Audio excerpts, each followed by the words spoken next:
Big Boss Malayalam season 7 live അപ്ഡേറ്റ്സിലേക്ക് പോവാം. ലൈവിൽ ഇപ്പൊ ആ ഒരു ടാസ്ക് ആയിരുന്നു, അയാൾ കഥ എഴുതുകയാണെന്നുള്ള ഒരു ടാസ്ക് ഉണ്ടല്ലോ. ആദ്യം തന്നെ അനീഷാണ് മുന്നോട്ട് വന്ന് നിന്ന് നരേറ്റ് ചെയ്തത്. അനീഷിന്റെ നരേഷൻ നല്ല രസമായിരുന്നു. ഇവിടെ കേട്ടിരിക്കാൻ അതിഗംഭീരമായിട്ടുള്ള നരേഷൻ ആയിരുന്നു. ഇങ്ങനെ ഉദ്വേഗജനകമായ നരേഷൻ എന്നൊക്കെ പറയുന്ന പോലത്തെ ഓരോ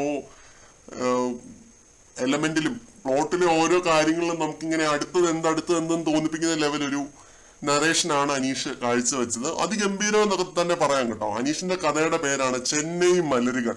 ചെന്നൈ മലറുകൾ എന്നാണ് അനീഷ് പ്രൊണൗൺസ് ചെയ്തിരിക്കുന്നത്. അതാണ് ആ ഒരു സിനിമയുടെ പേര്, അനീഷ് എഴുതാൻ പോകുന്ന സിനിമയുടെ പേര്. ആ കഥയൊന്നും ഞാനിവിടെ പറയുന്നില്ല.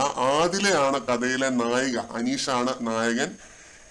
അനീഷിന്റെ ക്യാരക്ടർ വളരെ സ്ട്രേറ്റ് ഫോർവേഡ് ആയിട്ടുള്ള, ഇത്തിരി സ്റ്റബൺ ആയിട്ടുള്ള, സ്റ്റിഫ് ആയിട്ടുള്ള ഒരു കഥാപാത്രമാണെന്നും ആദിലയുടെ കഥാപാത്രം ബീറൊക്കെ കുടിക്കുന്ന, സിഗരറ്റ് ഒക്കെ വലിക്കുന്ന, അങ്ങനത്തെ ഓപ്പൺ ആയിട്ടുള്ള, ഫ്രീ ആയിട്ടുള്ള ഒരു കഥാപാത്രമാണെന്നും ഇവർ രണ്ടുപേരും എങ്ങനെ കണ്ടുമുട്ടുന്നു എന്നും ഇവര് തമ്മിൽ ഉണ്ടാവുന്ന ആ ഒരു റൊമാൻസ്, ഇതാണ് ഈ ഒരു സിനിമയുടെ കഥ എന്ന് പറയുന്നത്. അതിൽ ഓൾറെഡി അനീഷ് ചേട്ടന്റെ മനസ്സിൽ കുടിയേറിയ രംഭ ഞാനാണെന്നൊക്കെ അവർ പറഞ്ഞതിന്റെ വെളിച്ചത്തിലായിരിക്കണം അനീഷിന് ഈ ഒരു ഐഡിയ തോന്നിയതെന്ന് തോന്നുന്നു.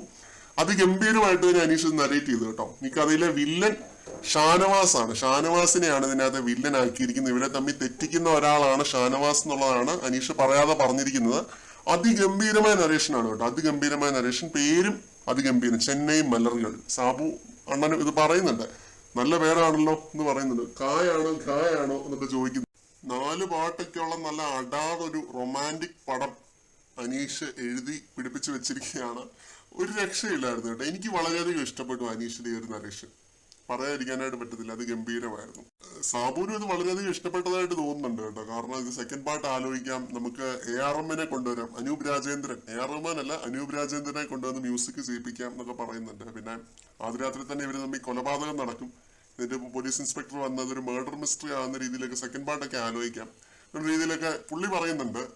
എന്തായാലും അടുത്ത ആളുടെ നരേഷൻ കാണാനായിട്ട് കാത്തിരിക്കാം. അനീഷിന്റെ ഒരു രക്ഷയില്ലായിരുന്നു. അടുത്തത് എന്തെന്ന് കാണാനായിട്ട് കട്ട വെയിറ്റിംഗ്. കൂടുതൽ അപ്ഡേറ്റ്സുമായിട്ട് വീണ്ടും കാണാം.